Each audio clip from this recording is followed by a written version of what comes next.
Item ಯಾವುದೇ ಇರಲಿ try ಮಾಡಿ ಆಚಿ ಚಿಕನ್ ಮಸಾಲಾ. ಆಚಿ ಚಿಕನ್ ಮಸಾಲಾ. ಬಿಗ್ ಫೈನ್ ಅಲ್ಲಿ ಟಾಪ್ 4ನೇ ಸ್ಟೋರಿಯನ್ನ ನೋಡ್ತಾ ಹೋಗೋಣ. ಮೆಣಸಿನಕಾಯಿ ಬೆಳೆಗಾರರಿಗೆ ಸಿಹಿ ಆದ್ರೆ ಗ್ರಾಹಕರ ಬಾಯಿಗೆ ಮಾತ್ರ ಖಾರ. ಯಾಕಂತಂದ್ರೆ ಫಾರ್ ದ ಫಸ್ಟ್ ಟೈಮ್ ಐತಿಹಾಸಿಕ ರೇಟ್ನಲ್ಲಿ ಮೆಣಸಿನಕಾಯಿ ಬೆಳೆಗಾರರು ತಾವು ಬೆಳೆದಂಥ ಬೆಳೆಯನ್ನ ಸೇಲ್ ಮಾಡಿದ್ದಾರೆ. ಹೆಚ್ಚು ಕಡಿಮೆ 90,000 ರೂಪಾಯಿ ಐತಿಹಾಸಿಕ ಬೆಲೆಗೆ ಈ ಡಬ್ಬಿ ತಳಿಯ ಮೆಣಸಿನಕಾಯಿ ಮಾರಾಟ ಮಾಡಲಾಗಿದೆ. ಹಾವೇರಿಯ ಬ್ಯಾಡಗಿ ಮಾರುಕಟ್ಟೆಯಲ್ಲಿ ಬೆಳೆಗಾರರಿಗೆ ಲಾಟರಿ ಹೊಡೆದಿದೆ. ಹಾಲಸಿದ್ದೇಶ್ವರ ಟ್ರೇಡಿಂಗ್ನ ಮಂಜುನಾಥ್ ದಾಖಲೆ ಬೆಲೆಗೆ ಖರೀದಿ ಮಾಡಿದ್ದಾರೆ. ಅಂದರೆ 1 ಕ್ವಿಂಟಾಲ್ ಡಬ್ಬಿ ಮೆಣಸಿನಕಾಯಿಗೆ ಬರೋಬ್ಬರಿ 89,999 ರೂಪಾಯಿ. 1 ಕ್ವಿಂಟಾಲ್ ಕಡ್ಡಿ ಮೆಣಸಿನಕಾಯಿಗೆ 79,999 ರೂಪಾಯಿಗೆ ಮಾರಾಟ ಮಾಡಲಾಗಿದೆ. ಡಬ್ಬಿ ಹಾಗೂ ಕಡ್ಡಿ ತಳಿಯ ಮೆಣಸಿನಕಾಯಿಗೆ ಈಗ ಡಿಮ್ಯಾಂಡ್ ಜಾಸ್ತಿ ಆಗಿದೆ. ಬಂಪರ್ ಬೆಲೆಗೆ ರೋಣ ತಾಲೂಕಿನ ರೈತ ವಿಜಯ್ ಅವರು ಇದನ್ನು ಸೇಲ್ ಮಾಡಿರೋದು. ಅಂತಾರಾಷ್ಟ್ರೀಯ ಖ್ಯಾತಿಯ ಬ್ಯಾಡಗಿ ಮೆಣಸಿನಕಾಯಿ ಮಾರುಕಟ್ಟೆಯ ಇತಿಹಾಸದಲ್ಲೇ ಮೊಟ್ಟ ಮೊದಲ ಬಾರಿಗೆ ಡಬ್ಬಿ ಮೆಣಸಿನಕಾಯಿ ಅಂದರೆ ಹೆಚ್ಚು ಕಮ್ಮಿ 90,000 70,000, ಕಡ್ಡಿ ಮೆಣಸಿನಕಾಯಿ 90,000 ಆದರೆ ಡಬ್ಬಿ ಮೆಣಸಿನಕಾಯಿ ತಳಿ ಏನಿದೆ ಅದು 90,000ಕ್ಕೆ ಮಾರಾಟ ಆಗೋದ್ರ ಮೂಲಕ ಹೊಸ ದಾಖಲೆಯನ್ನು ಸೃಷ್ಟಿ ಮಾಡಿದ್ದಾರೆ.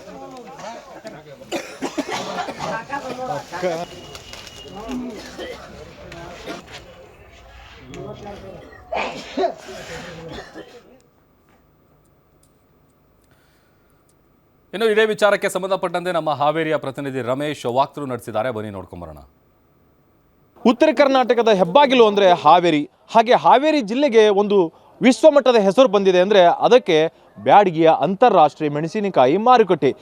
ಇದೀಗ ಈ ಒಂದು ಮೆಣಸಿನಕಾಯಿ ಮಾರುಕಟ್ಟೆ ತುಂಬ ಐತಿಹಾಸಿಕ ಒಂದು ಹೆಸರಿಗೆ ಈಗಾಗಲೇ ಸುದ್ದಿ ಆಗಿರುವಂಥದ್ದು. ಅದು ಏನು ಎತ್ತ ಅನ್ನೋದನ್ನು ನಾನು ಹೇಳ್ತಾ ಹೋಗ್ತೀನಿ. ಸದ್ಯ ನಾನು ಬ್ಯಾಡಗಿಯಲ್ಲಿರುವಂತಹ ಒಂದು ಮೆಣಸಿನಕಾಯಿ ಮಾರ್ಕೆಟಲ್ಲಿ ಇರುವಂಥದ್ದು. ನನ್ನ ಎಡಭಾಗದಲ್ಲಿ ಕೂಡ ನೀವು ನೋಡಿದರೆ ಗೊತ್ತಾಗುತ್ತೆ, ಇಲ್ಲೇನು ರೈತರು ಏನಿದ್ದಾರೆ ಇವರೆಲ್ಲರೂ ಕೂಡ ಇಂದು ಮಾರ್ಕೆಟ್ಗೆ ಅಂದರೆ ಅವರು ಬೆಳೆದಿರುವಂತಹ ಮೆಣಸಿನಕಾಯಿಯನ್ನು ವ್ಯಾಪಾರ ಮಾಡೋದಕ್ಕೆ ಅಂದರೆ ಮಾರಲಿಕ್ಕೆ ಈಗಾಗಲೇ ಬಂದಿರುವಂಥದ್ದು.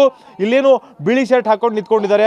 ಸೊ ಅವರು ಕೂಡ ಈಗ ಏನಂತಂದರೆ ಹಾಲಸಿದ್ದೇಶ್ವರ ಟ್ರೇಡಿಂಗ್ ಒಂದು ಕಂಪ್ನಿಯನ್ನು ಆರಂಭ ಮಾಡಿದ್ದಾರೆ. ಸೊ ಹೀಗಾಗಿ ಅವರು ಒಂದು ಈಗ ಖರೀದಿ ಮಾಡಿರುವಂಥದ್ದು ಏನು ಡಬ್ಬಿ ಅನ್ನುವಂತಹ ಮೆಣಸಿನಕಾಯಿನ ಈಗಾಗಲೇ ಖರೀದಿ ಮಾಡಿದ್ದಾರೆ. ಇದರ ಬೆಲೆ ಅಂದರೆ ಈಗ ವೀಕ್ಷಕರು ನಾನು ಇಲ್ಲೇನು ತೋರಿಸ್ತಾ ಹೋಗ್ತಿದ್ದೀನಿ, ಇಲ್ಲೇನು ರೈತರೇನಿದ್ದಾರೆ ಇವರು ಈಗ ಗದಗ್ ಡಿಸ್ಟಿಕ್ ರೋಣ ತಾಲೂಕಿನ ಸವಡಿ ಗ್ರಾಮದ ನಿವಾಸಿಯವರು ರೈತ. ಸೊ ಹೀಗಾಗಿ ಈಗ ಅವರು ಖುಷಿಯಲ್ಲಿ ಇರುವಂಥದ್ದು. ಸೊ ಇವರು ಇಲ್ಲೇನಿದ್ದಾರೆ ಇವರು ಈಗ ಖರೀದಿ ಮಾಡಿರುವಂತಹ ವರ್ತಕರು, ಇವ್ರ ಹೆಸರು ಮಂಜುನಾಥ್ ಅಂತ. ಈಗ ನೀವು ಇಲ್ಲೇನು ನೋಡ್ತಾ ಇದ್ದೀರಿ ಇದಕ್ಕೆ ಬೆಲೆ ಸುಮಾರು ಎಷ್ಟು ಅಂತಂದರೆ 89,999 ರೂಪಾಯಿ ಪರ್ ಕ್ವಿಂಟಲ್. ಸೊ ಹೀಗಾಗಿ ಇದೊಂದು ಬ್ಯಾಡಗಿ ಮೆಣಸಿನಕಾಯಿ ಮಾರುಕಟ್ಟೆ ಯಾವಾಗ ಆರಂಭ ಆಯಿತು ಇಲ್ಲಿವರೆಗೂ ಕೂಡ ಯಾವತ್ತೂ ಕೂಡ ಇಷ್ಟು ರೇಟು ಪರ್ ಕ್ವಿಂಟಲ್ಗೆ ಖರೀದಿ ಆಗಿಲ್ಲ.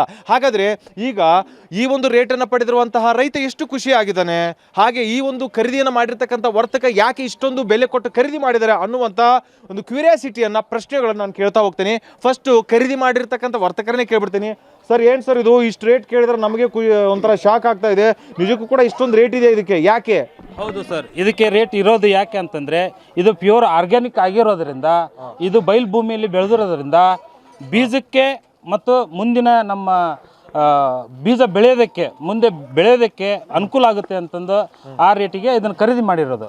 ಓಕೆ, ಈಗ ಏನು ಅವ್ರಿಗೆ ಬೆಲೆ ಸಿಕ್ಕಿದೆಯಲ್ಲ, ಬೆಳೆದ ರೈತ ಇಲ್ಲೇ ಇದ್ದಾರೆ. ಸೊ ಅವ್ರನ್ನ ಕೇಳ್ತಾ ಹೋಗ್ತೀನಿ. ಸರ್ ನೀವು ಎಲ್ಲಿಂದ ಬಂದಿದ್ದೀರಿ, ಯಾವ ಊರು, ಇಷ್ಟು ರೇಟಿಗೆ ಖರೀದಿ ಆಗುತ್ತೆ ನಮಗೆ ಸಿಗುತ್ತೆ ಬೆಲೆ ಅಂತ ಏನು ಇದೀತಾ ಒಂದು ಏನಾದರೂ? ಈ ಥರ ವ್ಯವಸಾಯ ಮಾಡೋದ್ರಿಂದ ನಾವು ಯಾವುದೇ ರಾಸಾಯನಿಕ ಗೊಬ್ಬರನ ಸಿಂಪರಣೆ ಮಾಡದೆ ಜೈವಿಕವಾಗಿ ಬೆಳೆದೀವಿ. ಪ್ಯೂರ್ ಆರ್ಗ್ಯಾನಿಕ್ ಇಷ್ಟು ರೇಟ್ ಬರ್ಬೋದು ಅಂತೇಳಿ ನಾವು ಆ ಥರದ ಹದ ಮಾಡಿದ್ವಿ. ಇದಕ್ಕೆ ಯಾವುದೇ ಥರದ ನೀರು ಅಥವಾ ಏನು ಸಿಂಪರಣೆ ಮಾಡಿರ್ಲಿಕ್ಕಿಲ್ಲ. ಇದಕ್ಕೆ ತರಬೇಕಾದ್ರೆ ಪ್ಯೂರ್ ಆರ್ಗ್ಯಾನಿಕ್ ಆಗೇ ಇತ್ತು. ಅದರಿಂದ ಇಷ್ಟು ರೇಟ್ ಸಿಗುತ್ತೆ ಅಂತೇಳಿ ಸಿಕ್ಕಿದೆ, ಖುಷಿ ಆಗ್ತಿದೆ. ಸೊ ಇದಿಷ್ಟು ವರ್ತಕರು ಮತ್ತು ರೈತರ ನಡುವಿನ ಮಾತು. ಮೆಣಸಿನಕಾಯಿ ಬೆಳೆದಂತಹ ರೈತರಲ್ಲಿ ಈಗ ಕೊಂಚ ಸಂತಸ ಮೂಡಿಸಿರುವಂಥದ್ದು. ಹಾವೇರಿಯಿಂದ ರಮೇಶ್ BH, ಗ್ಯಾರಂಟಿ ನ್ಯೂಸ್.